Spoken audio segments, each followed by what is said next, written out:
বেশিরভাগ ক্ষেত্রেই দেখা যাচ্ছে প্যারেন্টসরা বাচ্চাদের কান্না থামাতে তাদের হাতে মোবাইল ধরিয়ে দেয়, আর এইখান থেকেই যত জেদ, অধৈর্য ইত্যাদি কুঅভ্যাস তৈরি হচ্ছে।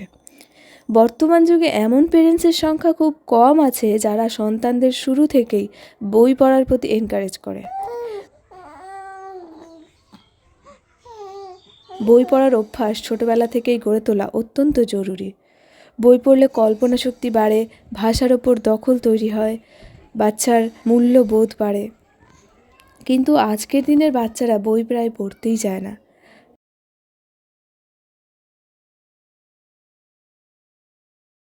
বাচ্চার জন্য আপনি পড়ুন।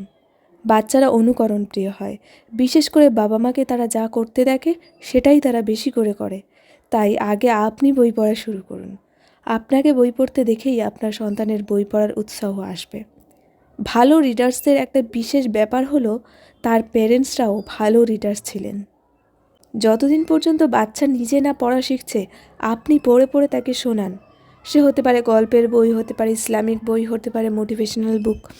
ঘরে এমন জিনিসপত্র রাখুন যাতে পড়ার প্রতি আগ্রহ তৈরি হয়। ঘরে blackboard, paper, pencil, drawing books ইত্যাদি রাখুন। তার জন্য নতুন নতুন শেখার জিনিসপত্র কিনতে থাকুন। বাচ্চাকে বই গিফট দিন। বই বাচ্চার ভালো ভ্যালুস তৈরি করে, তাকে ইন্টেলিজেন্ট বানায়। ছোট বাচ্চাদের পক্ষে ছবির বই খুবই ভালো। শুধু অক্ষর দেখলে ওরা আগ্রহ হারিয়ে ফেলতে পারে। বই পড়ার প্রতি আগ্রহ তৈরি করতে ওদের প্রথমে নানা রঙের ছবি আছে এরকম বই কিনে দিন।